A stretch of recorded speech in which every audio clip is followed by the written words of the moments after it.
Good morning, everybody. I know you are going to work. Mickey's as always. Thanks for joining me.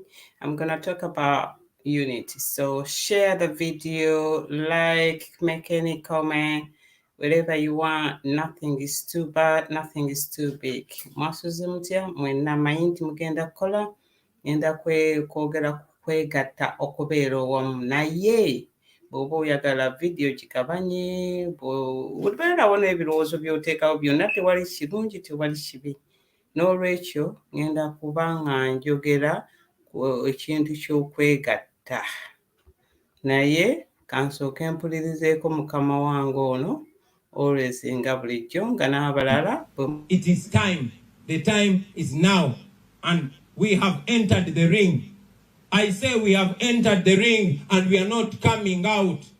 We only await to raise our fist in victory. Because this is the time, ladies and gentlemen. Kati tusimbudde. I say kati tusimbudde. This is it. This is a battle between the past and the future. I say this again, this is the battle between the past and the future, between the old and the new, between slavery and freedom. This is the defining moment. So, I want you to know, Ugandans, that power is in your hands. And it is this time where you choose to trust that power in a person that you decide. This is a mission to freedom. I say this again, this is a mission to freedom, not a mere election. We are removing a dictator. Say that after me. We are removing a dictator, and we are doing this peacefully and constitutionally and legally because we know that our laws provide for that. If we were born and there was no constitution in Uganda, we would bow to slavery. But when I read the constitution, it guarantees all this. When I remember what President Museveni said when he was my age, he said, what do you do when a regime has closed all avenues of peaceful change? Well, we have an avenue of peaceful change, and we know the world is watching us. We are going to be free. I say we are going to be free. And now, very, very, very, very finally, I want to pay tribute to all the people that have been struggling, those that came before us, those that have lived before us. We are alive to the fact that we stand on your shoulders. We are alive to the fact that you inspired us to see the truth. And we call all upon you to stand by that truth. I want to respect Dr. Paulo Kawanga Semogerere. I want to respect Dr. Kiza Besigye. I want to respect Dr. Miriam Matembe and all other leaders who have paid the price in different ways. And of course, I want to salute all the comrades that have been murdered in cold blood in our pursuit for freedom. We stand by you. Your blood is still watering the tree of freedom. And I can guarantee you, comrades, wherever you lie, that we shall be free or we shall die trying to be free. I thank you for God and my country.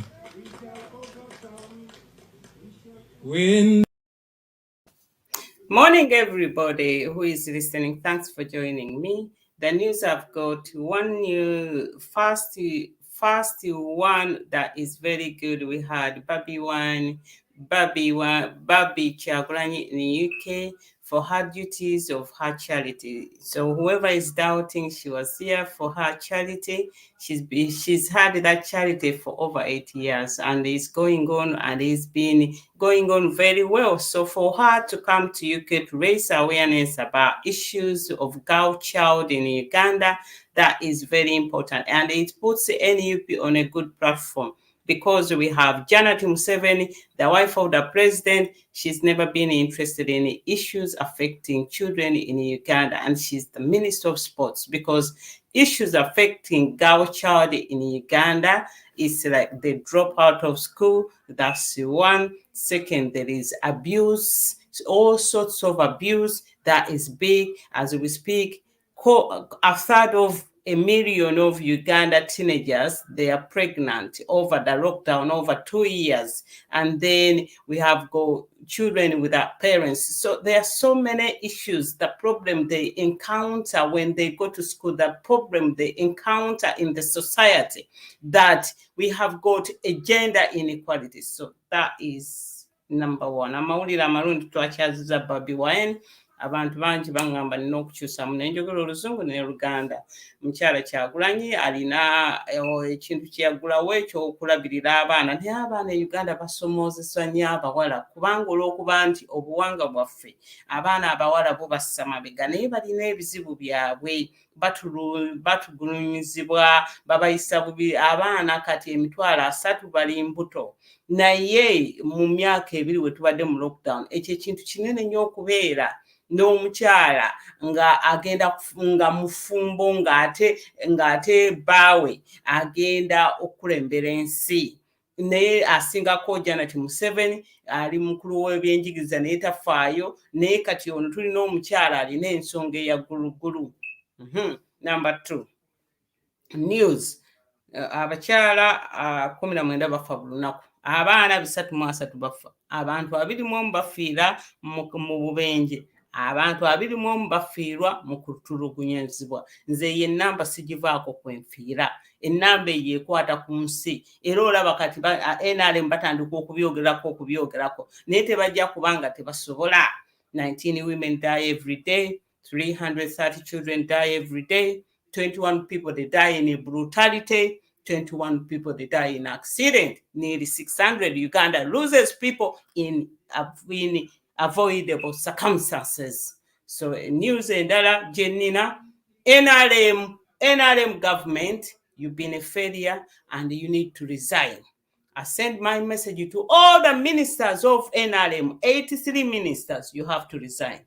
I send a message to Museveni, you have to resign, because you are leading a bunch of idiots abatasobodde kubeerako n'ebintu bye bakola. Ndi mukuyita abantu ba NRM baminisita balekulire, kubanga balemereddwa tebalina kye bakola. Uganda eri bubi, ebintu byonna biri bubi. Kati mulina okutowa basi, mulina okugira mulina okukka wansi, mulina okulekulira. Kati eyo nsonga nkulu. Ensonga enkulu ye topic gye ngenda okwogerako leero, nti twabadde n'okwegatta okwowamu ejjinja. Kwabadde namba 2 bukyanga ekibiina kyaffe ekya NUP kibeerawo.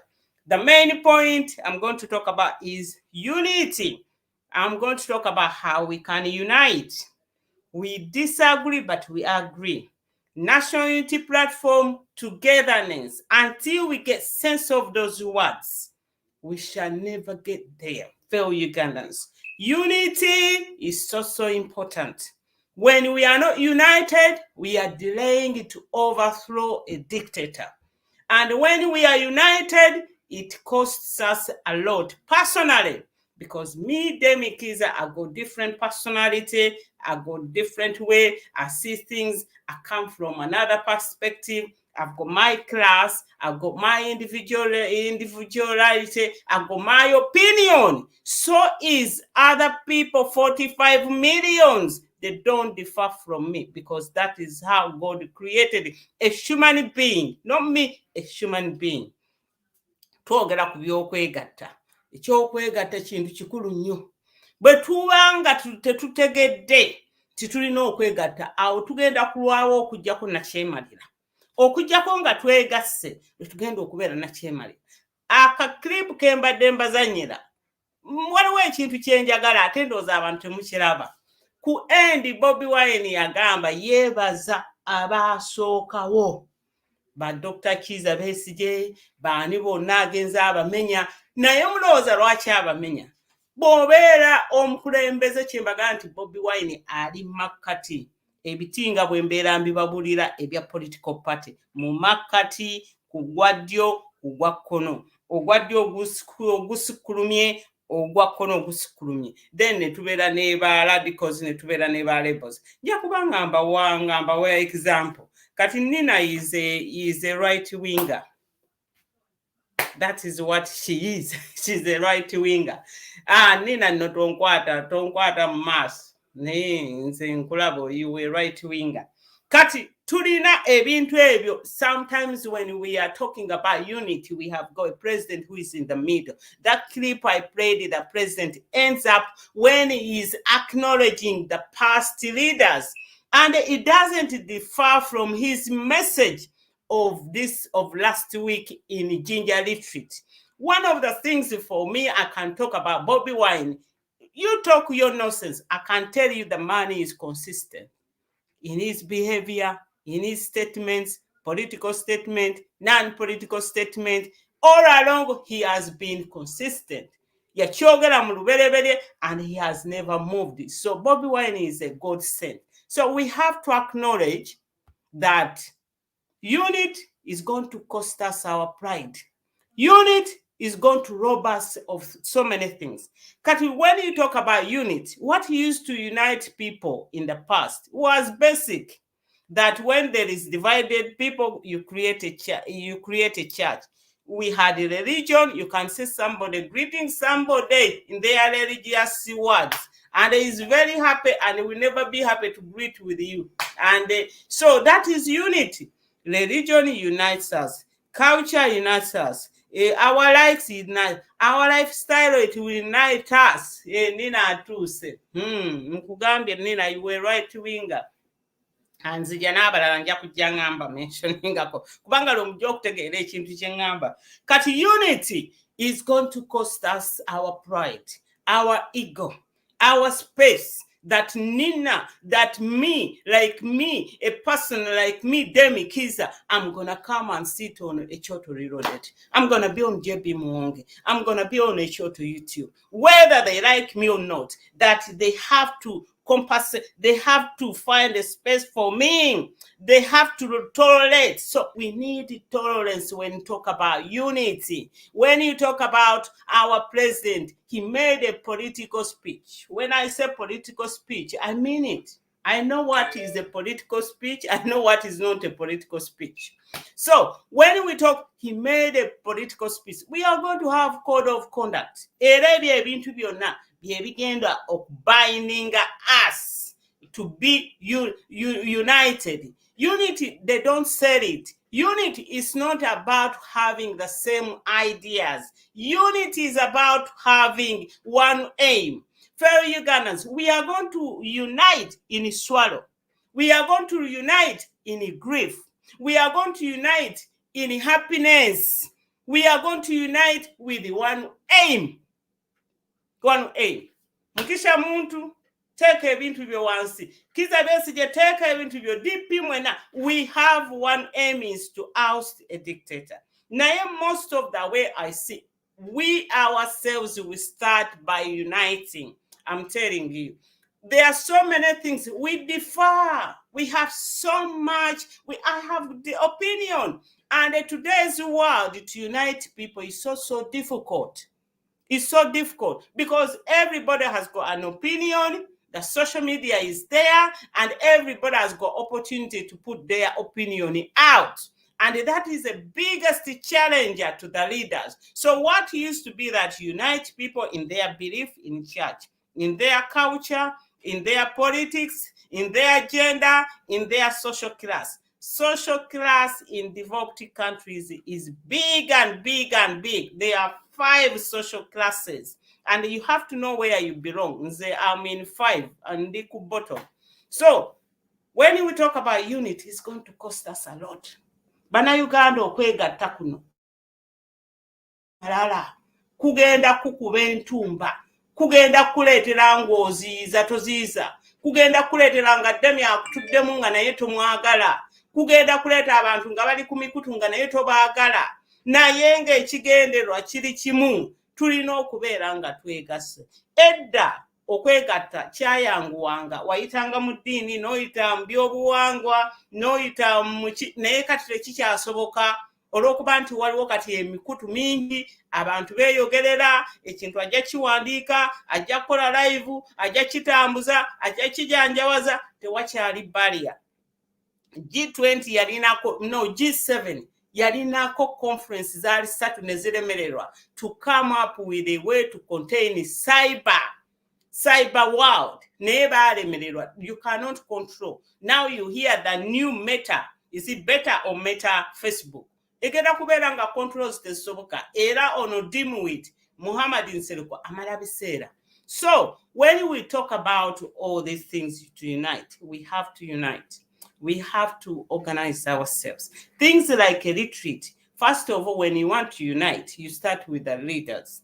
Because when the leaders, they are united, then the lower they are united. And that is exactly any picture yakoze until we had the second retreat. Kati when they had that retreat, you withdraw, you come together, you evaluate, you look at yourself, you discuss your matters, you discuss your issues inside. Kyekyo kyemulaba nti NRM buli kyeyagala okugota Uganda egenda ekyankwanzi. These are very, very necessary. Leaders, they have to agree to send out a message to the public, and then the public will rejoin. We will always defer. It's better to think about that. When you talk about leaders being united, you are looking at your core. That is what matters, that you are looking at your core. Then you look at the numbers. Numbers, they come into play. Bogeda no some numbers when you are talking about unit. These 10%, these are the people who will come and complain. My sister Amanda Christine will come and complain at any given chance at everything. But those in a percentage, they are always 10%. What can help us, people like Nakagwa, Nonti coming and give this message? You get confused. The one part is okay, or one of no, and the what? Is to bring in a support, compliments, and a comprehensive what department, so that people they can go there and talk and moan about. Then in obasibe ekibuli bw'ogenda UK basooka kusiba kibuli bakuteerawo gy'ogenda. Oba oyagala free advice, genda mu Citizen Advice Bureau. Oba doctor akuluma, genda owa doctor. Oba kino kibadde kitya, gende. Kati gwe bw'ogenda mu home office bakugamba nti wali wabaddewo. Bw'obeera n'ekikuluma bagamba complaint yo wagiwaddeyo wali. Nali Kampala ne ngenda ku NUP ne nsanga muganda wange Sara Muwonge. Nkwebaza nnyo emirimu gy'okola. Bannanga akola non-stop. Yeetaaga omuntu anaamuyamba. Nayogerako naye ku nsonga eyo. Naye kale awo tuveewo. Naye support, complaints and compliments kintu kikulu nnyo, kubanga support is to listen to you, to hear your word. Those people who are complaining, they need to be listened. And then complaints, when you have something to complain about, you say it there so that it doesn't go out. It doesn't give bad popularity. It doesn't give bad PR. Then the compliments, there is a word to compliment each other. Did you like how I dressed? Like today, I'm in a hoodie. Hey, do you like it? Compliments. There, we have to be used for good and bad ideas, bad compliments. It's not always people they are going to give you good compliments. That is rule number one. Know that you are not going to unite everybody. And the compliments chintu chikulu nnyo. When you talk about unity, you talk about the word empathy. Empathy is very, very big. There are so many radicals. Tulina abantu ba radicals. Naye bwe naayogera omuntu ne mbawa example, ayinza okuwulira nga ate ye kimunyiiza. Naye nze kati we have radicals. Radicals, they are non-tolerant. Radicals, they will never take anybody. They think their ideas. Balowooza nti bo be balina okwogera ku kintu. Balowooza ensonga be bamanyiyo okugyogerako. Balowooza nti ate ba radicals bo beeyongera kuvuma buvumi. Ba radicals beeyongera obwongezi buli kaseera namusabudde. Ba radicals bo n'okola otya ekibali mu maaso beetamwa dda. But when you talk about unity, today we are talking about angry population. We are talking about people who are fed up. And no wonder now we have got radicals within us. Naye we need them and they have to be there. Kati naye ekisinga, we need empathy. We need, if those radicals, they are very angry, they cannot waste time with the people who mess them up, then this is the time when we need this department. It plays very big part. It should be done on what? Voluntary level. Platform. Remember to live NUP. Remember, we are going to join in sorrow, in grief, in happiness. We are going to join, but with one aim. Katila, we had the Baby Wine, Baby Chagulan came to UK. She had a fundraising. Many people, they came. Many people, they didn't come because they have differences. I don't know. For me, aha, na anafunye chance nabade wakumala sawa mekana yene bantanga bicha ningama nti at least I have to go there, whether 1 hour, whether 1 word, I have to go there. But when you can't put your difference aside, I don't know, Gamba, you want change, you are delaying the change. I'm telling you, Uganda, you are delaying change. Step on the gas, step on the ladder, see yourself as a leader, see yourself as somebody who should lay your foundation. The reason that Nelson Mandela is my hero, he talks about tolerance. We need to tolerate ourselves. Because when we talk about, then we have got these events which are coming. Baby Wine has, we are not going to be that all activities we do, they are going to be like a political. Let me tell you something. Everybody knows Liverpool, congratulations, we won FA Cup. My classmate yangambi gobobo yogera Liverpool ngosirika ako kako pam. Kati Liverpool has got a squad of players. But they have got the 11 players. Let me talk about Chelsea. I had a chance nti nkola emirimu mingi naye omulimu ogumu gwe nkola ate guntwala mu bisaawe eby'emipiira eby'amaanyi ennyo all over the world. Kati ne tugende Chelsea. Bwe twagenda Chelsea ne batutwala ne batulambuza. Then ne tutuuka mu kasenge, mbyogera mu Luganda, saagala bankwate. Ne batutwala mu kasenge Chelsea gye batuula, n'enkuba ebifaananyi, n'enkola ntya, naye n'endaba ekintu eki nga bwe baali batulambuza, naye nalira abasinga abazungu, abalala baali tebakirabye, ne bagamba nti waliwo abuuza ekibuuzo, ne nga nti enze mbuuza, nti obuuza ki? Ne ngamba lwaki, era nakuba ebifaananyi mbirina, lwaki abazanyi abava e Brazil mubatuuza wamu, abava mu Africa mubatuuza wamu, Kolo Didier Drogba ng'azannya Essien yamudiridde, lwaki abazungu? Omuzungu ate munaye bw'omubuuza tayinza kukweka ne bw'oba oyagala oti. Omuzungu yaŋŋamba ensonga lwaki tugikola, basobole oluusi boogere olulimi lwabwe, bakakkane, bakwatagane, bakole batya. Kati bane njagala mutunuulire. You have a team of footballers, 11 or 22. Ona Sadio Mane from Senegal, Mo Salah from Egypt, Alisson from Baker, Trent from Liverpool. Then olina Simicas yatebye penalty from Greece. Then olina Diaz from Colombia. Olina all sorts of characters and cultures. How do you bring them together? Sometimes you can divide them into groups and merge them, and then those groups you bring them together. Naye wana abantu ebintu bye bakola babikola nnyo mu mizannyo. Ffe kati ate tuli wali tugamba unity mwegatte FDC. No, we need to do things like nga bwe twana legislative agenda ne tubayita, then ne bajja. Then Shamim Malende nkulowoozaako nnyo naye neerabira bambi ndowooza tewawulira bulungi, nawulira baga nti oba osuubirayo okuzaala omwana, bambi obugonvu obwo, naye nkusabira nkwagala nnyo. Kati unity, we shall need it. If you don't unite, you are delaying the process of overthrowing a dictator. Wano we tutuuse ku kino kye batutuusizzaako nti bagenda tusimba ekiwongogolo eky'omuvubuka. Twetaaga kwegatta, agali owamu ge galuma ennyama.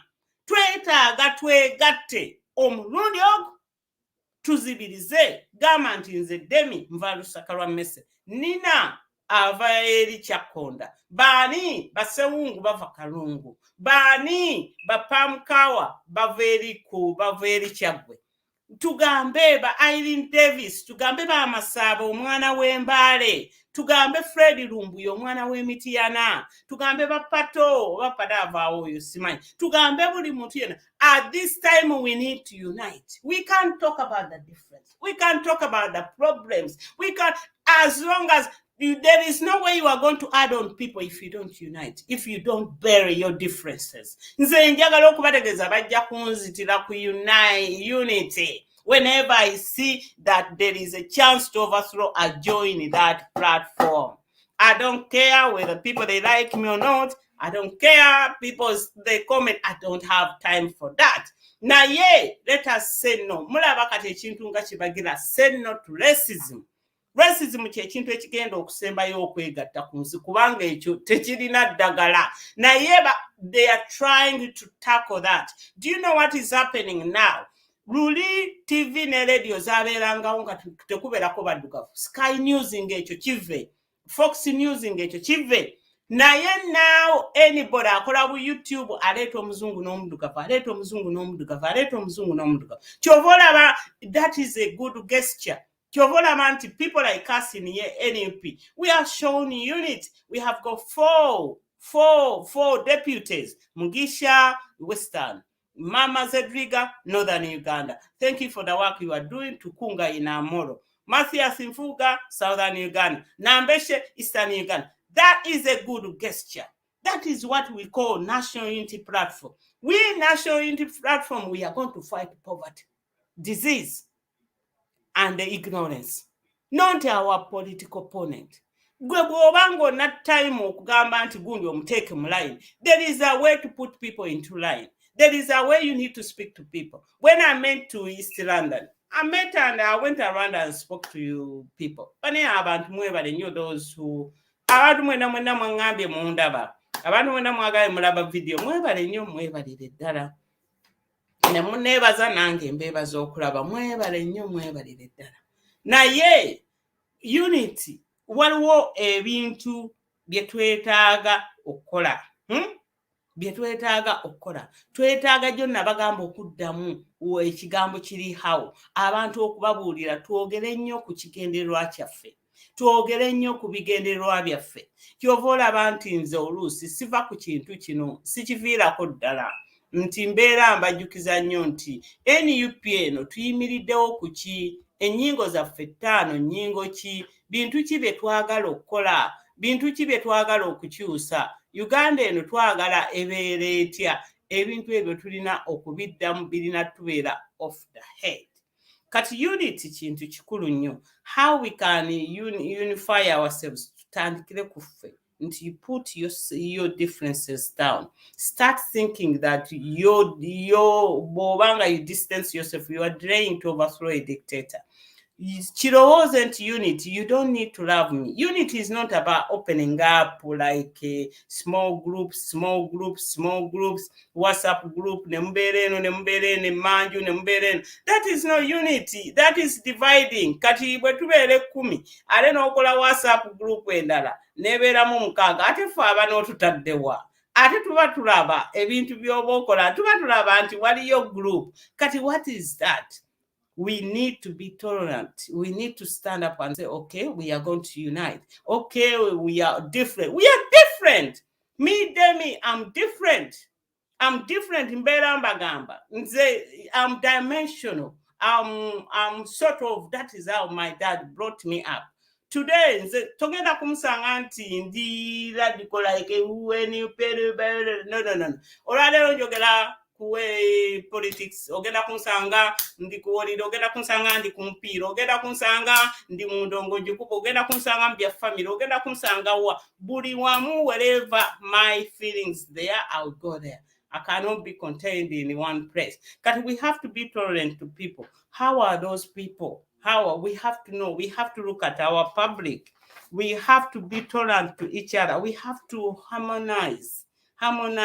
We have to think about other people's ideas. How can we integrate those ideas? How can we harmonize with other people? Now we need unity. We have upset so many FDC.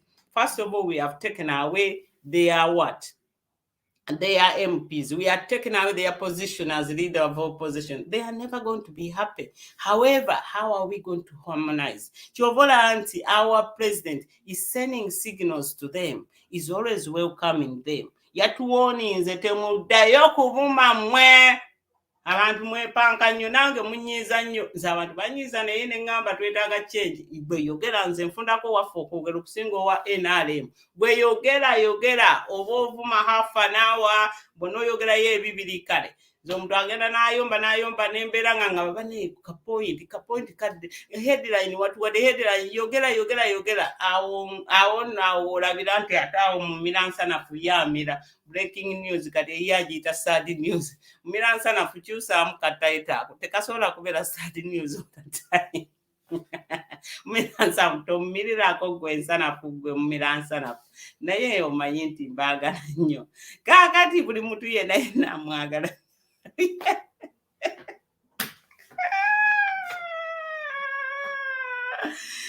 All right, unit. When we talk about unity, what we're going to be by theories. Theories is because you are different. Like me, my theory, I'm a what? I'm a feminist. Nane theory ndala je njagala. Nate bwe natuuka okuwandiika ebitabo nawandika medicalization. Kati we have to acknowledge what way into which makes us different. Like theories, what do you believe in? Do you believe in feminism? Do you believe in Marxist, capitalist, communism, sociology? Yebe byonna yabimanyi. Kati we have to recognize it. We will never be the same and we will never have the same opinion. Naye we have got those loud people. Nay, those are just minor 10%. Nay, 90%, they are always on your side. They want ekintu okutola. Naye bali nabo ba loud, tubawe chance babeere n'akafaako gye baleekanira, gye baddukira, ate tubasibe ekibuli. Nga president bwe yagala tugenda kubeera ne code of conduct. Ekibuli tubasibe, tadda wano kwogera, tetukyamukkiriza bw'oyogera ebyo ebintu toli wano. Bw'okola otya tewali ki, tubasibe ekibuli. Naye omuntu bw'abeera omunyalo n'omuteerawo emmere, so tomugaa agenda okola, omuteerawo emmere n'alya kagenda okola. Kati ekyo ekintu kikulu nnyo. Then ensonga ey'okubiri, how we can unite, you start with a core. Core, it is a retreat eyabadde ejjinja. Core kiba kitegeeza you start with the leadership, crowd tokifaako. As long as the leadership is united, the lower will always be united. Point number 3, how you can unite is about the mathematics. You have to know your mathematics, you like it or not. And I've told you 10%, they are those people like loud, Christine, Amanda, Nakagwa, kati akyali awo. Tulina okumanya our mathematics, how many people, what is the overturn, kati ebintu bino ebyabadde London bigenda bituwa ekifaananyi, demonstrations zigenda zituwa ekifaananyi.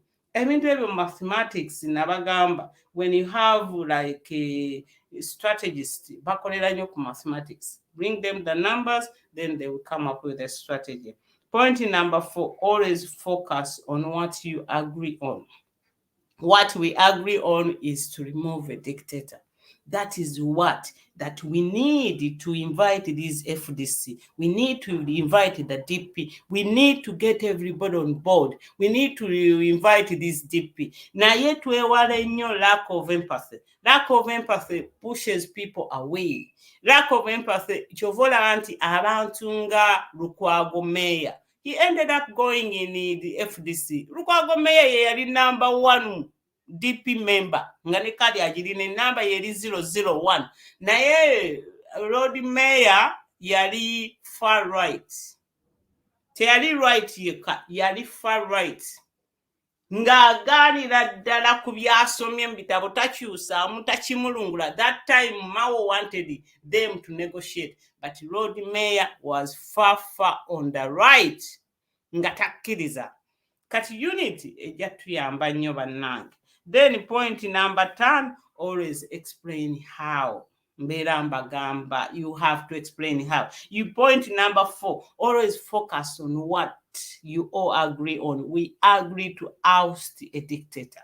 Point number 5, explain how and why. How ebintu bino tubikola tutya? Tubeere ne basics instead of attacking each other. Tojja ku Twitter, tojja ku ki, tokola kino, omuntu mugamba oli otya? Abaana bo bali batya? Ebyo ebintu biweweeza nnyo emmeeme, bikkakkanya nnyo abantu. Naye gwe bw'ogenda to provoke abantu, they will not come. Njagala oba playingira video nga mukama waffe atugamba we have to fight ignorance, poverty and disease. Ekintu kino mukikwate, si bintu byange naye mukiwulirize. Ebintu by'ogeraganiso byitu ahali Uganda. In the new Uganda, the opposition will not be the biggest enemy of the state.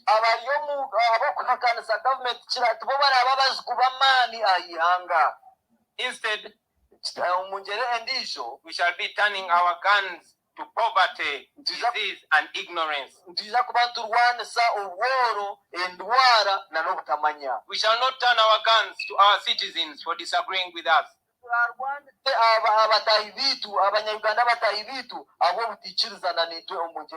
fight poverty, disease, and ignorance. It is very painful when one travels across the country and sees the stinking and disturbing levels of poverty.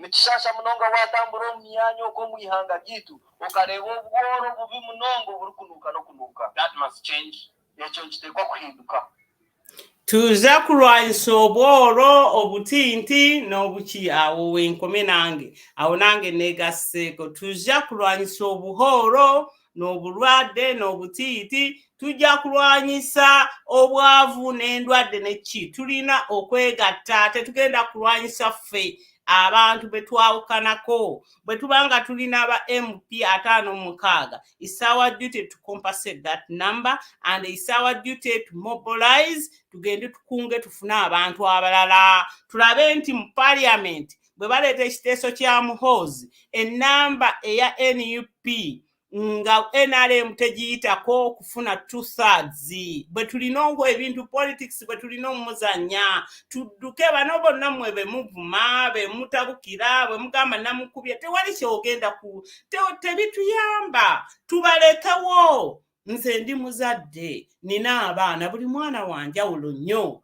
Buli mwana wanjawulo nnyo. Naye tekitegeeza nti ate abaana bonna ng'obyenkoze. Tubeere pate ey'ebyana n'abaana. Kitegeeza National Unity Platform. We have to be united.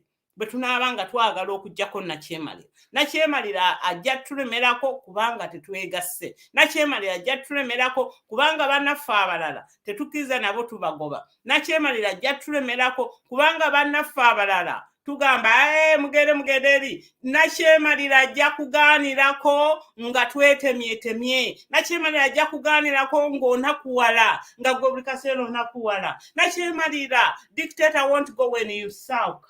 You moan, you rant at people, you complain at people, you insult, you abuse people. Always gwengoli highly opinionated. Those are radicals, highly opinionated. Tokkiriza oganye, tokkiriza gwoza kimu nja kukuba, gwoza kimu enamba togifaako. Enamba togifaako 2026 ng'etuuka nga muhoozi abeera mu ntebe.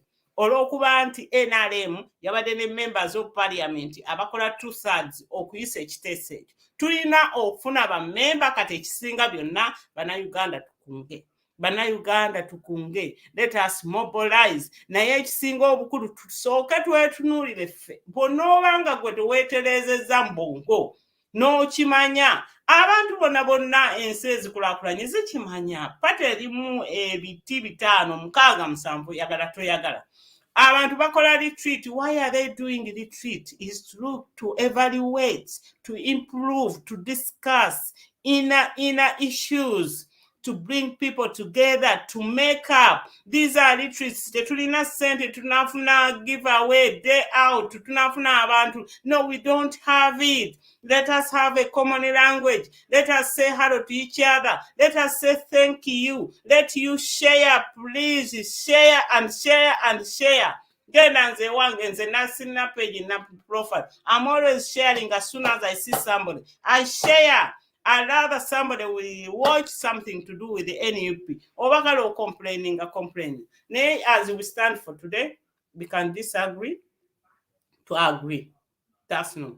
Unit will cost us our egos, our pride, our what. And because we are national unity platform, because we are going to fight poverty, disease, and ignorance. There is no way around that. Until we think about that, give up your anger. Anger management, we shall deal with that. Give up your grievance. Give up for the sake of Uganda. Uganda, as bad as it looks, give everything for Uganda. Learn to encourage people. Learn to support people. Learn to reach out to people. Need to stand no rant, you rant. I think it's very, very bad. Let us think about how we can unite. Time we to guako. If we want to take out Museveni tomorrow, we have to unite. We are not going to take out Museveni that is truly united. If we don't reach out to Bana, Abantu, our FDC, our DP, Museveni is going to compromise them. And somehow, somewhere, we need them. So this tomorrow is better we reach out to these people, FDC, DP. So we are going to complain, we are going. But what we need is to unite. Remember, for me, for this generation, I suggest just one thing.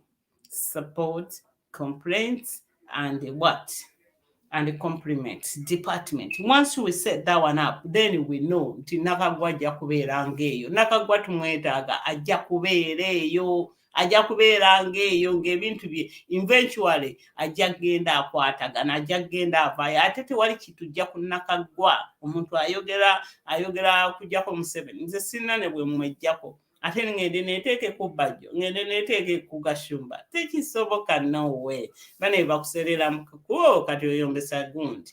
Bambi nkulabye hayi Kirunda, hayi Aisa Kiwe, hayi bannaye mwebale nnyo, mwebalire ddala. Besigye bonogamba nti simply a diversion. Yes, nja kukkiriza, but then you need him on the board.